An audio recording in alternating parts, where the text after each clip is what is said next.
திமுக தலைவர் தமிழக முதலமைச்சர் அவர்களுடைய தலைவர் அண்ணா மது நாட்டுக்கும் வீட்டுக்கும் கேடுன்னு சொன்னார். அப்போ அந்த மதுவை அரசாங்கம் விற்பது சரியான முறை சொல்லும். விற்பது சரியாங்கிற கேள்வி வரணும். மது வந்து தமிழ்நாட்டில் எங்கே போனாலும் கிடைக்குங்கிறது சரியான்னு கேட்கணும். ரெண்டாவது கேள்வி அரசாங்கம் விற்பது சரியான்னு கேட்கணும்.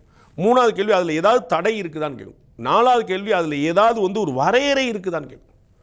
பில்லு இருக்குதா, எம்ஆர்பி இருக்குதா, வெளியில் ரேட்டு போர்டு இருக்குதா, 18 வயசு கீழே போனால் ஒருத்தனுக்கு கிடைக்காதுன்னு இருக்கா, பெண் குழந்தைகள் வாங்க மாட்டாங்கன்னு இருக்கா, 12 மணிக்கு முன்னாடி கடை திறக்காமல் இருக்கா, 10 மணிக்கு அப்புறம் கடை மூடி இருக்கா, எந்த வரையறையும் கிடையாது. எந்த வரையறையும் கிடையாது. எந்த வரையறையும் கிடையாது. முந்தா நேரத்து எனக்கு வந்து பெரிய நெஞ்சில் யானை மிதிச்ச மாதிரி ஒரு வேதனை. நியூ இயர் ஈவ் 31ஆம் தேதி இரவு டாஸ்மாக் கடையில் நான் வந்து ஒரு பெரிய ரைடு நான் ஒன்று போனேன். வேறு ஒரு இடத்துக்கு நான் போக வேண்டியிருந்துச்சு.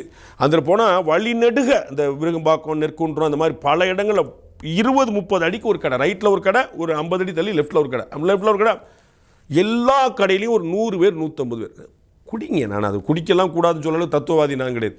ஆனால் 31ஆம் தேதி இரவோ, வெள்ளி சனி ஞாயிறு இரவோ, நல்ல நாள் பொல்ல நாளோ குடிச்சே ஆகணுங்கிற இந்த பழக்கத்தை உண்டு பண்ணது யார்? படிக்க வைத்தவன் எங்கள் தாத்தன் காமராஜர். குடிக்க வைத்து நாட்டை சீரழித்தவர்கள் திராவிட திருடர்கள். அரசாங்கம் அதற்கு என்ன முன்னெடுத்திருக்கு? கடைகளை குறைப்பேன் நாங்கள் குறைச்சிருக்காங்களா? சுப்ரீம் கோர்ட்டில் வந்து நெடுஞ்சாலைகளில் கடை இருக்கக்கூடாது அப்படின்னாங்க. என்னென்னு தெரியுமா?